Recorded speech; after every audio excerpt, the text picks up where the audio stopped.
अगर आपने अभी तक हमारे और आपके चैनल पूर्ण परमात्मा को सब्सक्राइब नहीं किया है तो इसे सब्सक्राइब कर ले और इस घंटे आइकन पर क्लिक करके ऑल पर क्लिक कर ले, ताकि जब भी हम कोई नई वीडियो डालें तो आपको सबसे पहले नोटिफिकेशन मिल जाए। मेरा नाम कबीर दास है और मैं जयपुर राजस्थान से बिलोंग करता हूँ। और हमने बंदी छोड़ संत रामपाल जी महाराज की नाम दीक्षा ले रखी है। और हमने गुरुजियों की शरण में 30 अप्रैल 2010 में आए थे मालिक की दया से। और सबसे पहले है ना, हमारे घर में मेरे पापा जुड़े थे और मेरे पापा हनुमान जियों की बहुत भक्ति करने लगते थे। और मेरे पापा ने कम से कम 40 साल तक हनुमान जी की भक्ति करी। और मेरे पापा द्वारा बनाया गया बहुत बड़ा मंदिर है हनुमान जियों का, और दक्षिणी पीठ हनुमान मंदिर नाम था। मेरे पापा में बहुत भक्ति कमाई थी, इस कारण में सिद्धियां भी बहुत ज़्यादा थी। मेरे पापा ने हनुमान जी को इसलिए पूजना चालू करा था क्योंकि हमारे जो परिवार है ना, उसमें असाध्य रोग था। ऐसा रोग था कि जो लड़के होते हैं ना, वो एकदम सूखे की शिकायत हो जाती है उनको, उनका शरीर बनता नहीं है इतना जल्दी, और सारा शरीर में जो चाम होता है वो गलने लगता है और फिर कीड़े पड़ जाते हैं उसके अंदर। और यही रोग जो मेरी मासी वगैरह हैं तो उनके अंदर भी ये देखने को मिला है। हमारे मासी उनके 2 लड़के हैं और उनके एक तो 22 की एज है और एक मेरी एज का है 18 साल का। तो उनके भी यही रोग है, उनके भी एकदम पीछे से सारा चाम गला हुआ है और कीड़े उनके भी लग रखे हैं, एकदम बहुत बुरा हाल हो रखा है। यही रोग हमारे में भी देखने को मिला था। मेरे पापा ने हनुमान जी को यही कारण था कि भाई मेरे पापा ये मानते थे कि ये हनुमान जी लक्ष्मण जियों को जिवा सकता है तो मेरे लड़कों को भी जीवन दान देगा। तो यही कारण था मेरे पापा का हनुमान जी को पूजने का। हम बहुत दुखी हो चुके थे सब, हम हर वो जगह गए जहाँ हमारा जाना संभव हो सका, जहाँ तक हमारी पहुँच थी हम सारी जगह जाके आए थे हम।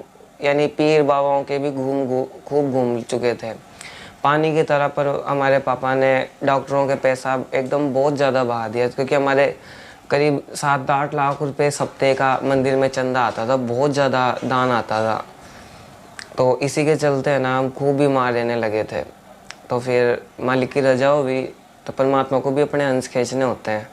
तो हमारे पास के भगत जी थे, तो उनसे है ना, उन्होंने बताया था मेरे पापा को कि ना ऐसे ऐसे जगत गुरु संत रामपाल जी महाराज आए हुए हैं बरवाला में, और आप जी इतने दुखी रहते हो ना तो आप एक बार नाम दीक्षा जरूर लियो जाके। तो मेरे पापा ने यूँ ही हंस के टाल दी, बोले कि मैं खुद गुरु हूँ तो मुझे क्यों गुरु की आवश्यकता रहेगी। तो फिर ऐसी एक घटना हो गई थी बीच के अंदर कि मेरे पापा ने ज्ञान गंगा पुस्तक दी उन्होंने, तो ऐसे बोले कि ये बहुत अच्छी पुस्तक है, आप पढ़ियो ज़रूर। तो क्या मेरे पापा अनपढ़ है, मेरे पापा पढ़े हुए नहीं है ज़्यादा। तो इसके चलते उन्होंने बोले कि ये आपकी गुरुजियों की पुस्तक है ना, वो हमको मंगा दो। हमें जितने भी मेरे जो मत्था टेकने वाले होते हैं ना, मैं उनको दे दिया करूँगा। तो इसके बाद में मेरे पापा ने खूब ज़्यादा पुस्तकें गुरुजियों की मंगाई, और ऐसे करके ना, यानी जैसे हम जो भी मंदिर में आता ना तो उनको फ्री में दे देते हैं पुस्तक। तो एक बार क्या हुआ, परमात्मा ने प्रेरणा करी कि भाई आप जी इतनी पुस्तकें बांटते हो तो आप खुद क्यों नहीं पढ़ते इन पुस्तक को। तो एक बार उस आदमी ने पढ़ के बताई फिर मेरे पापा को पुस्तक। तो मेरे पापा को ज्ञान हुआ ना, तो मेरे पापा को हनुमान जी प्रत्यक्ष दर्शन देते थे। तो हनुमान जियों से मेरे पापा बोले भाई उनसे पूछनी पड़ेगी, क्योंकि आज तक हम तो इन्हीं की भक्ति करते आ रहे और हमको वैसा लाभ तो कुछ भी नहीं मिला था। फिर भी मेरे पापा ने देखा भाई इनकी एक बार पूछ तो लें। तो मेरे पापा ने पूछा हनुमान जियों से कि ये हनुमान जी भाई ये ऐसे ऐसे बोलने लग रहे कि भाई आपसे भी बड़ी कोई शक्ति है, ऐसा कोई गुरु बताते हैं। तो फिर हनुमान जियों ने खुद कही कि बेटा मैं भी नहीं लाभ दे सकता, जितने तू जगत गुरु संत रामपाल जी महाराज को गुरु नहीं बनाएगा ना उतने मैं भी लाभ नहीं दे सकता, क्योंकि वो ही मेरा गुरु है, और तू जितने मेरे गुरु से नाम नहीं लेगा ना बेटा, मैं भी तेरे को लाभ नहीं दे सकता। तो ऐसा करने के बाद में ना मेरे पापा ने उन भगत से बोला चलो सत्संग में चलते हैं। तो मेरे पापा हनुमान जियों ने ये बताया, हनुमान जी ने डे निश्चित किया था भाई इस दिन जाना। और मेरे पापा ने उनसे यही वरदान मांगा था, बोले कि ये परमात्मा, बोले कि ये महाराज मैंने आपसे अभी तक कुछ भी नहीं मांगा, मेरे बच्चे इतने बीमार थे, मैंने कुछ भी नहीं मांगा आपसे, तो मैं आपसे बस इतना मांगना चाहता हूँ कि भाई मैं सफल होकर आऊँ। अगर वो पूरा गुरु है ना तो मेरी मुक्ति संभव होनी चाहिए। तो हनुमान जी ने ये कहा था कि बेटा सफल होकर आएगा। तो उसके बाद में 15 अप्रैल 2010 को मेरे पापा आश्रम में और नाम दीक्षा ली थी, और उसके ही ठीक 15 दिन बाद हमारे पूरे परिवार को परमात्मा से जोड़ दिया था। परमात्मा से जुड़ने के बाद तो हमारे को खूब लाभ हुए, जैसे शारीरिक, मानसिक और जो भी आध्यात्मिक लाभ होते हैं, बहुत ज़्यादा लाभ हुए। क्योंकि हमारे घर में भक्ति बहुत चलती थी। हम यानी मेरे बोलते हैं ना, पूरे परिवार एकदम संत परिवार था। पहले ही भगवान को बहुत मानने वाला था। तो मैं भी छिप छिप के मस्जिद में जाया करता था। मेरी सिस्टर थी जो बचपन से ही थोड़ी दिमाग से कम दिमाग था उसके अंदर, और बोलती नहीं थी, गूंगी थी, बचपन से गूंगी थी वो। तो हमने इसका भी बहुत इलाज करवाया, जगह जगह पीर बाबाओं के खूब गए। मैंने छुप छुप के बहुत ज़्यादा था, और जमात वगैरह के पैसे भी खूब दिया करता था, एकदम छुप छुप के। तो मेरी सिस्टर नहीं बोलती थी, लोग ऐसे व्यंग कसते थे, भाई अगर तेरा भगवान तुम्हारी भक्ति सच्ची है तो हनुमान जी तुम्हारी बेटी को क्यों नहीं जबान देता। तो ये भी बहुत दुखी होता था ये सुन के दास, बहुत ज़्यादा। बोले कि अगर भगवान सब कुछ कर सकता है तो मेरी सिस्टर की जबान क्यों नहीं दे सकता। तो नाम दीक्षा ली, और मेरे पापा ने गुरुजियों को बताई, मेरी मम्मी ने भी बताई। बोले कि है ना गुरुजी, ऐसी बात है कि भाई ये आपकी बेटी है और ये बोलती नहीं है, परमात्मा अगले घर जाएगी तो परमात्मा कैसे पार पड़ेगी, ये तो बोलती भी नहीं है, ना कुछ समझती है। मेरी बहन इतनी दिमाग से गम थी कि खुद के कपड़े भी नहीं पहन पाती थी सही ढंग से। कपड़े होते हैं ना जो अपने नॉर्मल पहनते, वो भी नहीं पहन पाती थी। तो गुरुजियों के खुद के आंसू आने लग रहे थे। बोले कि बेटा अब ये मेरी बेटी है, अब भगवान कबीर भगवान इसको सही करेगा। तो गुरुजियों के आशीर्वाद मात्र से ही वो कुछ दिनों में बोलने लग गई मेरी बहन। अब मालिक की दया से साफ बोलती है, पहले नहीं बोलती थी। डॉक्टर बोलते थे कि इसका ऑपरेशन होगा, इसकी तालू काटना पड़ेगा, यानी काफ़ी खर्च बताते थे। तो आज मालिक की दया से मेरी बहन एकदम ठीक है। क्योंकि मैं शुरू से ही उसके लिए बहुत कुछ करना चाहता था। यानी मेरा ये था कि मैं खुद बोलते हैं ना, खुद परेशान हो जाऊँ, पर मेरी सिस्टर के लिए मैं बहुत ज़्यादा वो था। मेरी सिस्टर खुश रहनी चाहिए, बस ये थी।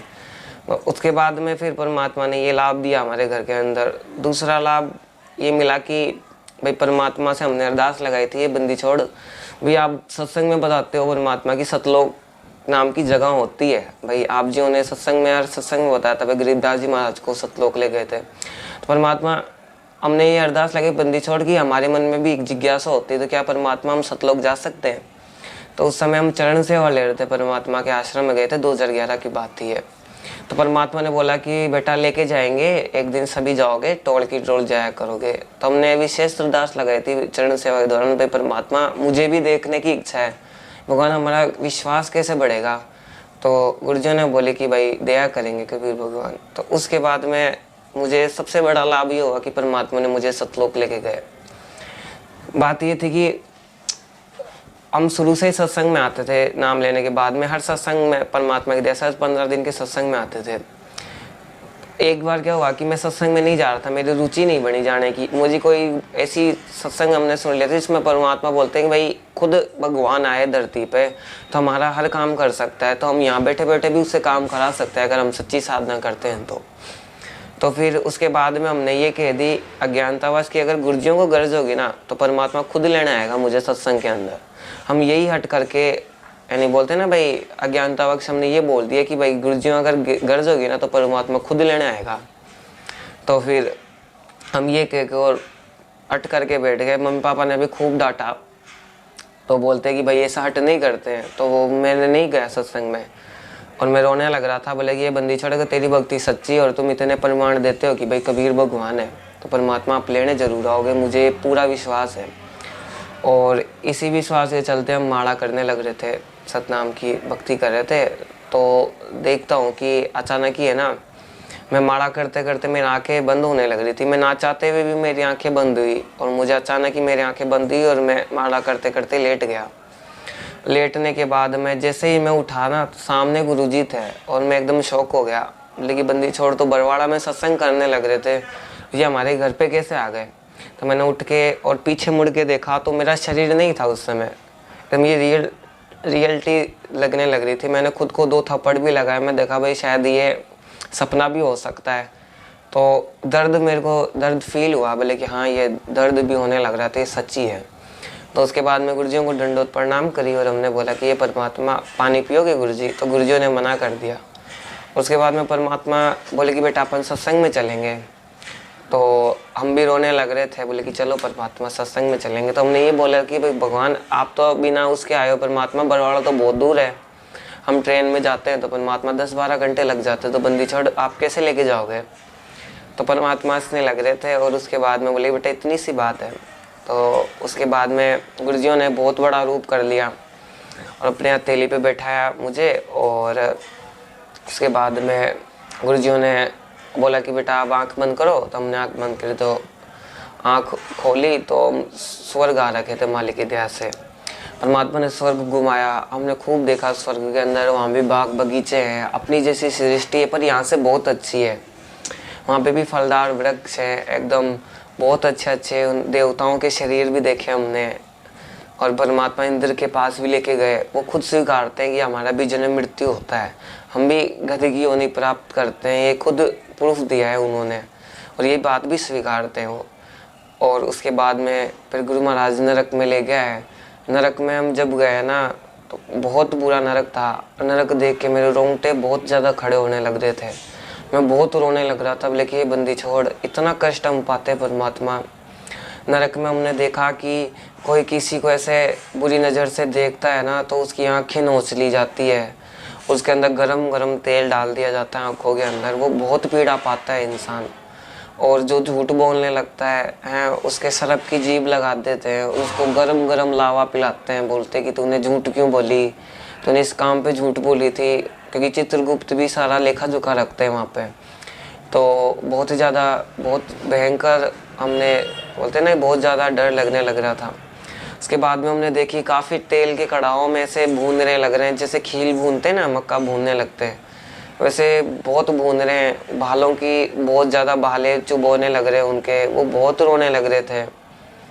मैं बहुत डर गया, गुरुजियों को बोला परमात्मा मेरे को 1 सेकंड भी नहीं रुकना है यहाँ पे, मेरा मन ही नहीं लग रहा परमात्मा, मुझे इस जगह से निकाल लो परमात्मा।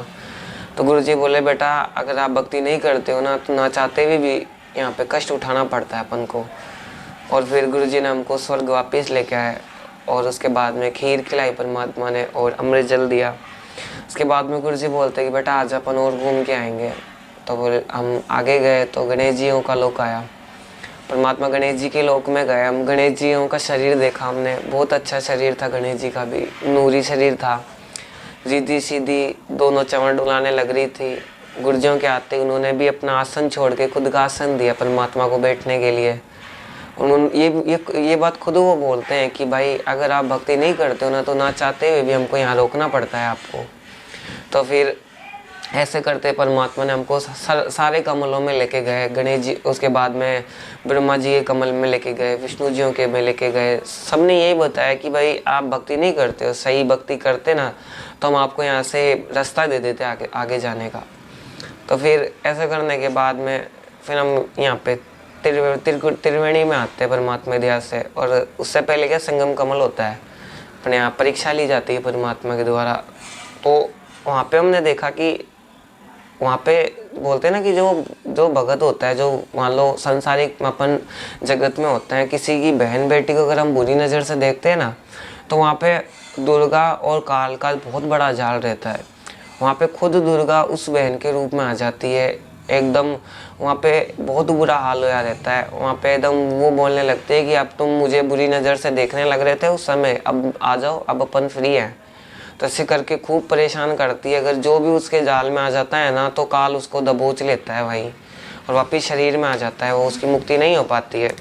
और परमात्मा भी ये बता रहे थे कि वहाँ का गिरा हुआ है ना वापस उभरता नहीं है, दोबारा कभी नहीं उभर पाता है।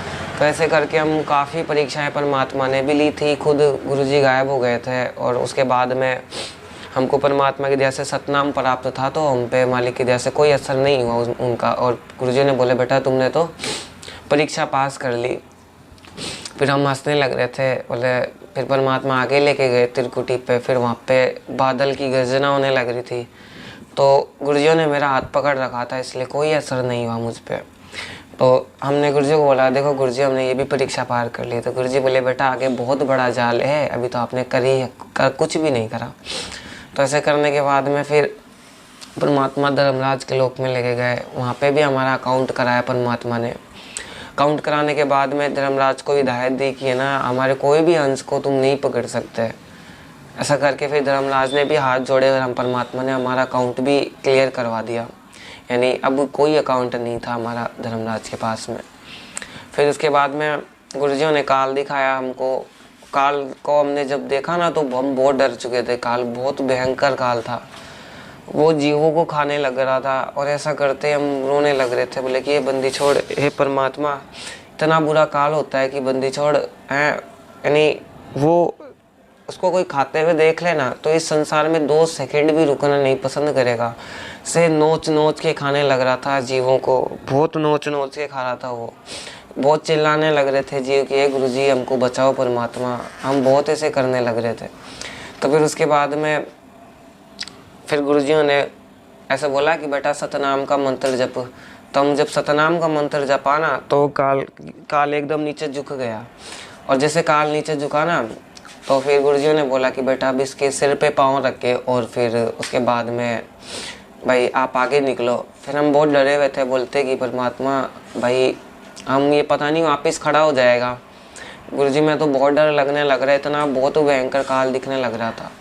तो गुरुजियों ने बोला बेटा अभी तुमने सतनाम का सुमरण कराना है, उसे सुमरण करते रहो, ये खड़ा नहीं होएगा। फिर ऐसे करते ही गुरुजियों का हाथ पकड़ते फिर गुरुजियों ने हमें पार ले गए। और पार ले जाने के बाद में फिर हम दूर से सतलोक का दरवाज़ा आने लग रहा था। उन्हें पूछी गुरुजी इतनी सुंदर जगह कौन सी हो सकती है परमात्मा? तो गुरुजियों ने बताया बेटा ये सतलोक है। और फिर ऐसा करने के बाद में बहुत खुश होने लग रहे थे, बोले कि हम सतलोक जाने लग रहे हैं। हमने बहुत गुरुजियों का बहुत बोलते ना कोटि कोटि बहुत धन्यवाद करा, बोले कि ये परमात्मा हम सतलोक जाने लग रहे थे। गुरुजी भी बहुत खुश हो रहे थे। तो ऐसा करके हम गेट पे आ गए। गेट पे आते ही 2 हंस, एक तो इधर खड़ा था एक उधर खड़ा था, अगल बगल में खड़े थे। उन्होंने यूँ हाथ जोड़ के परमात्मा का स्वागत किया, बोले कि ये बंदी छोड़ आपका सतलोक में स्वागत है परमात्मा। ऐसा करके गुरुजी ने हमको सतलोक के अंदर लेके गए। सतलोक में हम जैसे गए तो वहाँ पे मेरी हाइट ऑटोमेटिक ही बड़ी हो गई। हाइट बड़ी हुई तो फिर वहाँ पे बहुत अच्छे अच्छे हंस देखे, बहुत सुंदर सुंदर, उनके 16 सूर्य जितना उनका प्रकाश परमात्मा बताते हैं कि बहुत प्यारा शरीर हो गया। हमारा भी बहुत अच्छा शरीर हो गया, हमारी भी हाइट बढ़ी। और गुरुजियों की दया से वहाँ पे हंस आए हैं, कलश लेके आने लग रहे थे। गुरुजियों का हमारा बहुत स्वागत किया, वहाँ पे बहुत खुश होने लग रहे थे वहाँ पे हंस। और उसके बाद में फिर परमात्मा की दया से 2 हंस आए, बोले कि आ जाओ आपको अपना घर दिखाते हैं, गुरुजी थोड़ा आराम करेंगे। तो फिर ऐसा करने के बाद में हमने हमारा घर देखा, मानसरोवर परमात्मा ने दिखाया है। हमने खुद का घर देखा, बाग बगीचे देखे। सतलोक में बहुत अच्छी सृष्टि है। यहाँ पे बहुत दुख होता है, यहाँ पे अपन एक घर बनाने के लिए पूरी ज़िंदगी निकाल देते हैं। वहाँ पे तो अपने बहुत बड़े बड़े घर हैं, बहुत अच्छे अच्छे, यानी हमने खुद का विमान भी देखा है। वहाँ पे बड़े बड़े बाग थे, बगीचे थे, वहाँ पे फलदार वृक्ष दिखने को, और एकदम बहुत प्यारे वृक्ष थे वहाँ पे, फल फूलों से लदे हुए थे एकदम। हम खूब घूमे, गुरुजियों का बहुत धन्यवाद करने लग रहे थे परमात्मा हम सतलोक आए। फिर उसके बाद में हमने कबीर साहब को देखा। हमने गुरुजियों से ये प्रार्थना करी कि ये बंदी छोड़, हमने कबीर साहब को कभी नहीं देखा परमात्मा, हमने तस्वीर में ज़रूर देखा था। तो गुरुजी बोले बेटा देख उस पर्दे के पीछे परमात्मा है, थोड़ा विश्राम करने लग रहे हैं। तो फिर ऐसा करने के बाद में हमने डंडोती करी और कबीर साहब से बोले परमात्मा दर्शन देने की कृपा करो, हमने आज तक आपको देखा ही नहीं परमात्मा। तो कबीर साहब जी ने एकदम ऐसा करके पर्दा ऐसा करके हटाया ना तो मेरी आंखें बहुत आंसू आने लग रहे थे। बहुत अच्छे परमात्मा ने, बोलते ना करोड़ सूर्य मिला दे, करोड़ चंद्रमा मिला दे तो भी उस परमात्मा की रोशनी बहुत कम पड़ती है। फिर भी बोलते ना वो सूरज चंद्रमा भी कम पड़ जाए उसकी रोशनी फीकी नहीं होती है। तो उसके बाद में हमने उनको बोला कि परमात्मा क्या मैं आपको छू सकता हूँ? तो कि मुझे ध्यान था परमात्मा सत्संग में बताए थे कि जो नीरू नीमा थे ना, जो परमात्मा कमल के फूल पे आए थे, तो नीमा ने जब परमात्मा को स्पर्श किया ना, गले से लगाया, तो मैं गुरुजी बोलते कि उसका आनंद ही बहुत अलग होता है। तो वही आनंद के चक्कर में हमने परमात्मा से बोले परमात्मा क्या मैं आपको टच कर सकता हूँ? तो कबीर साहब हंसने लग गए और बोले बेटा मैं तो तुम्हारे लिए ही आने लग रहा हूँ, तो तुम टच कर सकते। तो हमने जो उनको टच किया ना, मैं अपने सच्चाई के साथ बोल रहा हूँ कि आज तक ऐसी दूसरी यानी ऐसा कोई सी चीज़ नहीं है उनके बराबर में, ऐसी कोई भी ऐसी चीज़ नहीं देखी उनके बराबर में। यानी इतने सॉफ्ट परमात्मा की स्किन थी, बहुत ही ज़्यादा थी। हमने उनके चरण, उनका सिंहासन छू के देखा, बहुत अच्छा सिंहासन था उनका भी, एकदम सोने की सी उसमें ऐसा होता है ना चमक निकलने लगती है। बहुत अच्छा शरीर देखा परमात्मा का। वहाँ पे हमने भोजन खाया और सतलोक में घूमने के बाद में वहाँ पे मेरे 3 दोस्त भी बन गए थे, 2 भाई थे और एक बहन थी। तो हम आने लग रहे थे सतलोक में सर, फिर उन्होंने बोला भाई तू कब आएगा अब? तो हम बोले कि हम बहुत जल्दी आएंगे परमात्मा की दया से। और आते वक्त परमात्मा की दया से हमने एक सेव खाया और एक आम और एक अंगूर परमात्मा की दया से हमने खाया था। तो फिर हम नीचे आए ना, तब जैसे मैं नीचे आया सतलोक जाके मैं नीचे आया ना, तो मेरा शरीर पैरालाइज हो रखा था एकदम। 10 मिनट तो मेरा शरीर काम नहीं दिया था। मेरे घर में कोई भी नहीं था उस समय। मैं एकदम अचेत, बोलते हैं ना जब आत्मा आती है शरीर के अंदर, तो मेरा पूरा पसीना पसीना शरीर होने लग रहा था। कोई भी ध्यान नहीं थी। 10 मिनट के बाद में मेरा शरीर मूवमेंट में आने लग रहा था। फिर सतलोक की घटना हमने घर में बताई। बोले कि हमको अब जब मेरे मम्मी पापा सत्संग में से आए, 3 दिन का सत्संग होता था मेरे गुरुजियों का, तो हमने बताया कि भाई गुरुजी ऐसे करके हमको सतलोक लेके गए। तो काफ़ी खुश हुए। उसके बाद में गुरुजी ने खूब चमत्कार दिए परमात्मा की दया से। हमको बहुत लाभ मिलने लगे थे हमने जब से गुरुजियों की शरण पकड़ी थी। हमारी एक तो आर्थिक तंगी बहुत थी। हमारे गांव में हमारी खुद की ज़मीन थी, पर क्या मेरे छोटे नाना जी ने ना सब कुछ हड़प ली थी। यानी जयपुर में भी हमारा कुछ नहीं था और तो गांव में भी कुछ नहीं था। तो मालिक से अरदास लगाई थी। कबीर भंडारा हुआ था अपने 9 जून के दिन, तो मालिक की दया से हमने अरदास लगाई। बोले गुरुजी, बोले कि है ना आपके बच्चों के पास रहने के लिए छत नहीं है परमात्मा, अगर कोई एक छत का जुगाड़ हो जाता है परमात्मा तो दया हो जाती है आपकी। मालिक की दया से हमारे 10 बीघा ज़मीन है गाँव में, तो सारी हड़पी हुई थी उन मेरे छोटे नाना जी की। और मालिक की इतनी रजा हुई कि सारी ज़मीन परमात्मा ने दिला दी। और आज मालिक की दया से सब कुछ ठाट परमात्मा कर रखे हैं। उसके बाद में मेरे पापा फर्नीचर का काम करते हैं और मैं भी करीब यही काम सीख रहा हूँ। तो मुझे नहीं आया काम, क्योंकि मैं पढ़ाई वगैरह में भी ज़्यादा नहीं, बोलते ना पढ़ाई करते अपन, तो ज़्यादा स्टडी में रहता था, मुझे काम नहीं आ रहा था। तो मेरे पापा भी लड़ा करते थे, बोले बेटा कि बोलते ना कि भाई इसको ध्यान से समझ के काम कर, क्योंकि आगे आपके लिए यही फ़ायदे वाला काम होता है।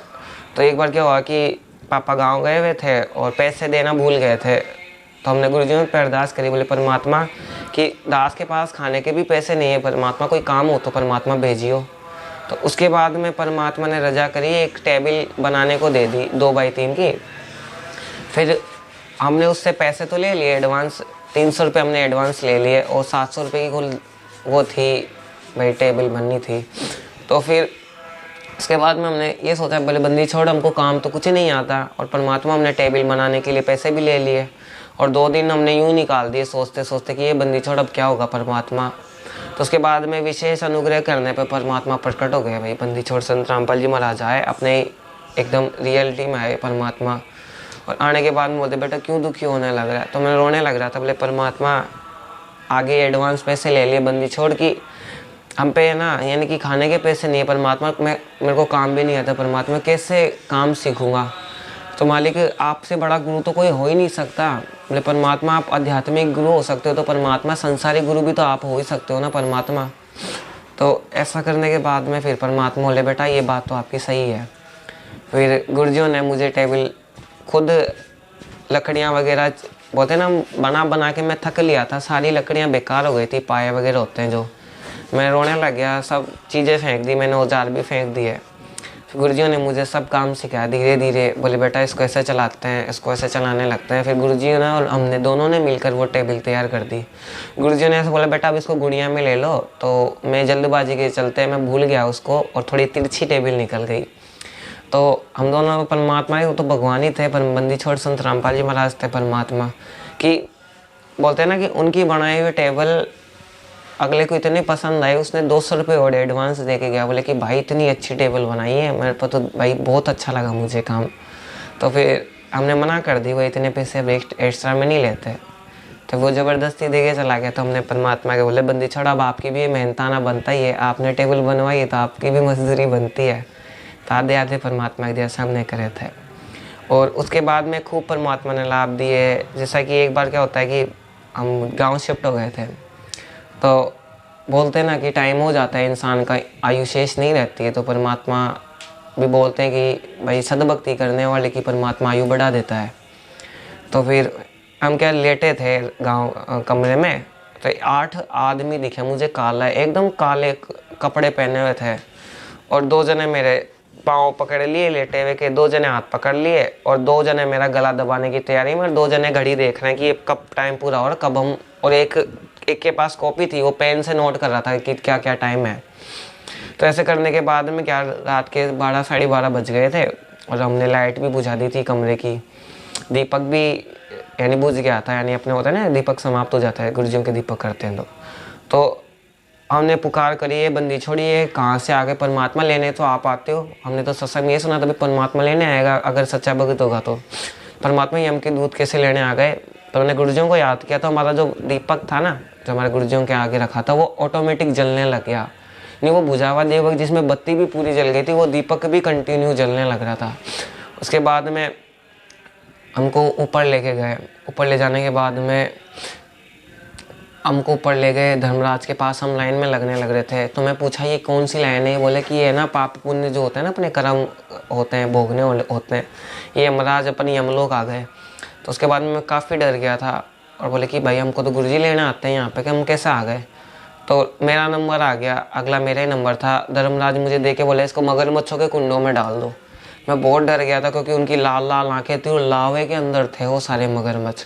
तो जैसे मुझे फेंक दिया और मैं जैसे गिरने लगा ना, मैं गुरुजियों को बुला दिया, बोले ये बंदी छोड़, परमात्मा मेरी मदद करो। तो ऐसे करने के बाद में गुरुजियों ने मुझे कमल के फूल पे बैठा वाइट कलर के, और गुरुजियों ने मुझे ऐसे पकड़ लिया दोनों हाथों में और ऊपर ला के, और धर्मराज को बहुत डांटने लग रहे थे कि ना तेरी हिम्मत कैसे हुई मेरे बच्चों का काउंट करने की। तो उन्हें गुरुजियों ने हिदायत दी, बोले कि ये ना भाई आज के बाद मेरे बच्चों का सद्भक्ति करने वालों का तुम अकाउंट नहीं ले सकते हो। तो गुरुजियों पे हाथ जोड़ने लग रहा था, और ऐसा करके परमात्मा ने मुझे वहाँ से भी परमात्मा ने बचाया। और मैं नीचे आके मेरी मम्मी और को सबको बताया, और मैं जब नीचे आया ना, तो मेरे वही स्थिति थी, सेम स्थिति थी कि मेरा हाथ पैर काम नहीं कर रहे थे, और मेरा घबराहट हो रही थी, और मेरे पसीने पसीने में शरीर होने लग रहा था। और उसके बाद में मैं फर्स्ट ईयर का फॉर्म भरे थे, तो क्या गुरुजियों का विरोध होने के चलते मैं एग्ज़ाम नहीं दे पाया, पर मैंने 3 एग्ज़ाम ज़रूर दी थी परमात्मा की दया से अपने फर्स्ट ईयर में। तो एक बार क्या होता है कि मैं पेपर लिखता लिखता, मेरा ये हाथ है जो पहले टूटा हुआ था, ये वाला हाथ, तो क्या इसमें दर्द होने लगता था, तो मेरा हाथ सूज गया था बहुत ही ज़्यादा, और मेरे से लिखा भी नहीं जा रहा था। तो मैंने गुरुजियों पे अरदास के लिए, परमात्मा भाई मेरे पर नहीं लिखा जा रहा, परमात्मा मैं क्या करूँ, टाइम भी थोड़ा बचा था। तो उसके बाद में परमात्मा की रजा हुई, ऑटोमेटिक खुद पेन ऑटोमेटिक लिखने लगने लग रहा था। सब देख के हैरान हो गए थे कि भाई खुद पेन कैसे चल सकता है ऑटोमेटिक, वो भी बिना किसी के सहारे।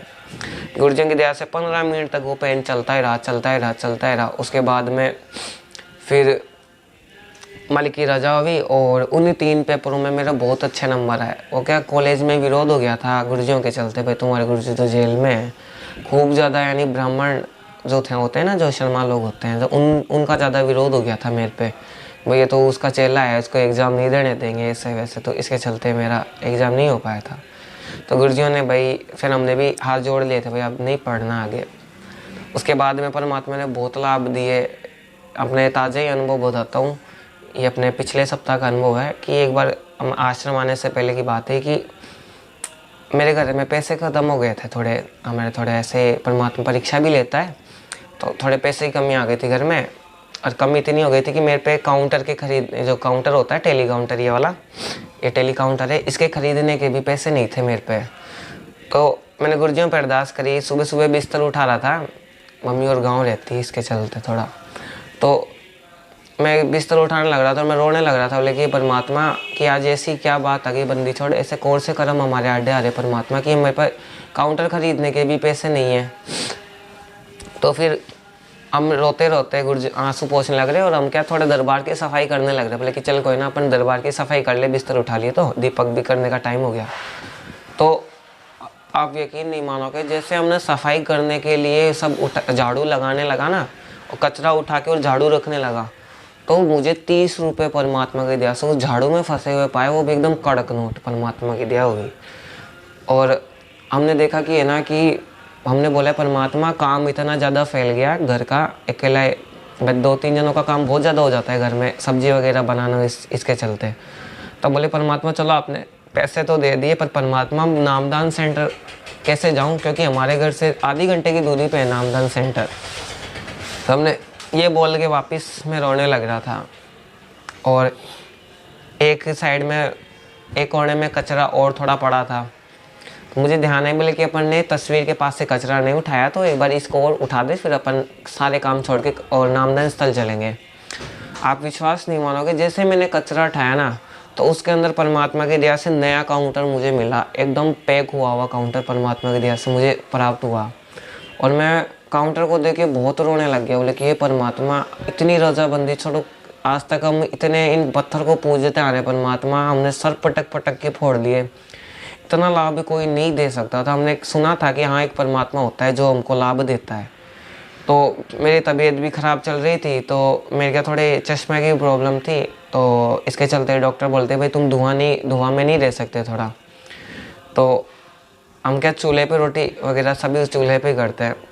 तो अब मैं रोने लग रहा था, परमात्मा कपड़े धोने थे और पानी गर्म करना था। बोले परमात्मा, बोले कि ना पानी गर्म कैसे करूं मालिक।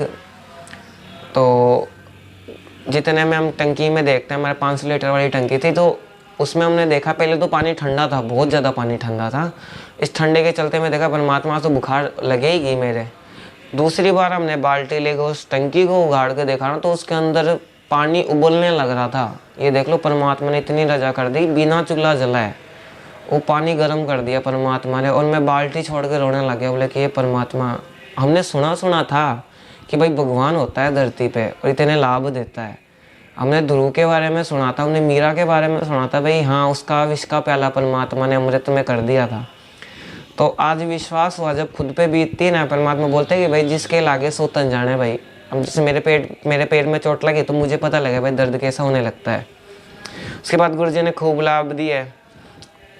फिर एक बार क्या होता है कि हम 12th के एग्ज़ाम पास कर लिए थे। 12th के एग्ज़ाम पास करने के बाद में मेरे मम्मी पापा सारे छुट्टियों के चलते अपने वहाँ चले गए थे, मेरी नानी के घर पे। और मैं एग्ज़ाम दे के आ ही रहा था और मैंने ये सोचा मैं जंतर मंतर में जाऊँगा, हमारे धरना दे रखा था परमात्मा दया से, धरने के अंदर जाऊँगा। और मेरे पे एक भी पैसा पापा नहीं दे के गए थे। मेरे घर में 1 रुपया भी नहीं था भगत जी, 1 रुपया भी नहीं था घर में। मैंने सारे कपड़े मेरे खंगाल लिए थे, जेबें चेक कर ली, घर में जितने भी हमारे जहाँ पैसे रखते थे पापा सब जगह खंगाल ली, बोले 1 रुपया भी नहीं था हम पे। मैं रोने लग गया, बोले परमात्मा आज ही सोची थी बंदी छोड़, देखो क्या परीक्षा लेते हो आप, भाई 1 रुपये भी नहीं है परमात्मा। विश्वास नहीं मानोगे, मैंने जिस पैंट में 10 बार जेब चेक करी थी, मैंने धोने के लिए उस पैंट को रख दी। मैंने चल कोई ना वापस एक बार चेक कर ले, तो मैंने पैंट धो दी। धोने के बाद में जब सूख गई वो पैंट और मैं उतार के वापस लाया ना, विश्वास नहीं मानोगे उसके अंदर मुझे 600 रुपये मिले और एक दिल्ली का टिकट काटा हुआ बंदी छोड़ ने मुझे दिया। और ये देखने के बाद में मेरे अंदर और दृढ़ता आई, बोले कि परमात्मा यानी हम जो सोच भी नहीं सकते ना बंदी छोड़, वो भी लाभ देता है। मैं खूब शॉकिंग रह गया। मैंने फ़ोन करके पापा को बताया, पापा क्या आपने आए थे क्या यहाँ पे, आके गए थे क्या? थोड़े यानी मन में भी इसी शंका हो जाती, पता नहीं शायद पहले के रखी हो अपने ऐसे रह गई हो। तो पापा बोले बेटा हम 1 रुपया भी नहीं देके गए, मेरे से भाई गलती पे हो गया, भाई नहीं देके गए मैं पैसे जल्दबाजी में। तो परमात्मा ने वो लाभ दिया। और उसके बाद भी परमात्मा ने बहुत सारे लाभ थे, बहुत, जैसे घर में हमारे कर्जा था, परमात्मा ने बहुत बरकत भी करी। और जैसे हम पेशी पे आते थे तो एक बार क्या होता है कि हम हिसार पेशी पे जाते हैं, तो हम टेम्पो में बैठे थे और मेरे पे किराए की समस्या रह गई। मेरे पे 100 रुपये ही थे किराए के लिए। और मेरे गांव सिक्कर है और ननिहाल है, सॉरी मेरा सिक्कर, तो क्या ननिहाल हम रहते हैं, मेरी मम्मी और रहती है। तो हमने देखा भाई चलो कोई ना पेशी करके हम गाँव जाएंगे, तो 100 रुपये लगते हैं हिसार से और मेरे गाँव तक के। तो अब मेरे पे टेम्पो का किराया भी नहीं था, तो मैं देखा ये बंदी छोड़ है परमात्मा कि अब मेरे पे 10 रुपये भी कम हुए ना, परमात्मा तो मुझे बस वाला 10 किलोमीटर पहले उतार देगा बंदी छोड़ो। मेरी इतनी क्षमता नहीं है कि मैं इतना दूर चल सकूं। तो आप विश्वास नहीं मानोगे कि लोकल सवारी टेम्पो था और उसके अंदर खुद गुरुजी प्रकट हो जाते हैं। खुद गुरुजी प्रकट हो और वो सारी सवारी शॉकिंग हो गई। बोले कि ये रामपाल कित आ गया, इसकी तो पेशी है भाई, ये कहाँ से आ गया। हमारे गुरुजी ने बोला बोले कि मैं तो मेरे बच्चों के लिए हर कहीं प्रकट हो जाऊँ, पर एक बार श्रद्धा तो हो मेरे लिए। तो परमात्मा उस टेम्पो वाले के सामने प्रकट हुए और वो टेम्पो वाला खुद शॉकिंग हो गया और थोड़ी दूर पे रोक लिया टेम्पो। गुरुजियों को देखता वो जा रहा है और मेरी तरफ देखने लगा। मैं गुरुजियों के पाँव पकड़ लिया और उसके बाद में है ना गुरुजी ने उसको 10 रुपये दिया है किराए के। बोले कि तूने मेरा भगत परेशान किया है, तुझे नहीं करना चाहिए था, ये पकड़ तेरे 10 रुपये और छोड़ मेरे बच्चे को वहाँ पे जेल नंबर 2 पे। तो वो हाथ उसके कांपने लग रहे थे और वो पूरा शॉकिंग हो गया। गुरुजी उसी समय गायब हो गए, परमात्मा जैसे अंतर्ध्यान हो गए और सब ठगे से महसूस करने लगे भाई ये था क्या, ये था क्या सब, यानी इतने परमात्मा ने रजा कर दी थी। और उसके बाद में अभी ताज़ा अनुभव है हमारा, हम भिवानी आश्रम आए थे अपने मालिक के जैसे पेशी पे 2-3 दिन पहले आए थे हम आश्रम में। तो हमारे को कल रात की बात है कि हम सोते सोते है ना 4 आदमी हैं, मुझे काले काले से कपड़े पहने हुए हैं और वो मुझे पकड़ के बोले कि आप ऊपर चलो, आपको बुलावा आया आपके लिए। तो ऐसा करने के बाद में हम ऊपर चले गए और ऊपर क्या मेरे भगत के पास में सोने लग रहा था। तो उसके बाद में क्या हुआ, मुझे ऊपर ले गए। ऊपर ले जाने के बाद में मैंने उनसे झगड़ा कर लिया, मैं लड़ाई कर लिया। लेकिन तुम कैसे ले जा सकते हो, मैं तुम ले जा ही नहीं सकते, क्योंकि परमात्मा बोलते कि भाई मैं आऊँगा या मेरा अंश आएगा या फिर खुद परमात्मा आएंगे लेने के लिए। तो फिर ऐसे करने के बाद में मैं उनसे लड़ लिया और हाथ पैर चलाने लग गया, हमारे गुत्थम गुत्था हो गए बहुत ज़्यादा। हमने 2 धड़ाक धरी उनके। बोले कि तो ऐसे कैसे हाथ लगा सकते हो तुम, हमारे गुरुजी तो बोलते हैं कि भाई खुद परमात्मा आएंगे, तुम कैसे आ सकते हो। तो फिर ऐसे करने के बाद में एक जना समझदार था, वो बोला चल मैं एक बार धर्मराज के पास जाके आ जाऊँ, क्योंकि हम बहुत पास में पहुंच चुके थे। तो मैं वहीं खड़ा हो गया, मैं हट करके खड़ा हो गया, मैं नहीं जाने वाला आगे, क्योंकि मेरे गुरुजियों ने खुद बोला है कि भाई हम खुद आएंगे और हम कबीर परमात्मा के शिष्य हैं, तो हम आपकी तो हिम्मत ही नहीं बनती भाई हमको ले जा सको। ऐसा करने के बाद में एक जना धर्मराज के पास जाता है और धर्मराज को मेरे जैसे फोटो दिखाया ना, तो धर्मराज हाथ जोड़ लेता है, बोले कि इसको क्यों लेके आए हो, मेरी डांट पड़वाओगे। वहीं से मुझे धक्का दे दिया जाता है और मैं एकदम नीचे आके गिरता हूँ। एकदम अंधेरा ही अंधेरा रहता है चारों ओर, कुछ भी नहीं दिखाई देता। ये देख लो, चरम दृष्टि काम ही नहीं करती है। बीच रास्ते में मैं गुरुजियों को पुकारा, बोले कि ये परमात्मा मेरी रक्षा करो, परमात्मा मुझे बचाओ इनसे। तो खुद गुरुजी कमल के फूल पे बैठे हुए थे और एक पाँव कमल के बाहर लटकाए हुए थे फूल के बाहर, अपने हाथ यूँ कर रहे थे, बोले बेटा पकड़ ले मेरा हाथ। मेरा हाथ तो छूट गया, परमात्मा की अंगुली आ गई हाथ में और मैंने गुरुजियों का पाँव पकड़ लिया। मैं जिस भगत के पास में लेटा था ना, उसकी मैंने अंगुली और उसका पाँव पकड़ रखा था। ये देख लो, यानी कि एकदम रियलिटी घटना है। वो भी इस घटना का गवाह है, अपने पंजाब से वो भी भगत। और वो खुद बोलने लग रहा था कि रात को मैंने उसकी अंगुली कस के पकड़ रखी, तो उसकी एक पाँव है ना, वो भी मैंने कस के पकड़ रखा था बहुत तेज। और मैं एकदम परेशान होना था, मेरे आंखों में आंसू आने लग रहे थे, ये देख लो। उसके बाद में गुरुजी मुझे खुद ही नीचे छोड़ के गए शरीर में और ऐसे बोले कि बेटा भगतों की ऐसी मृत्यु थोड़ी होया करती है। सच्चे भगत तो बोलते हैं ना भगवान खुद आएंगे, बेटा हम खुद आएंगे लेने के लिए, बेटा भक्ति करो और अपना मोक्ष कराओ अपना। गुरुजी खुद ऐसे कहकर हमको शरीर में, यानी बोलते हैं ना शरीर में खुद छोड़ दिए गए परमात्मा की दया से। और मुझे भक्ति के अंदर इतने मालिक की दया से मुझे लाभ मिले सच से।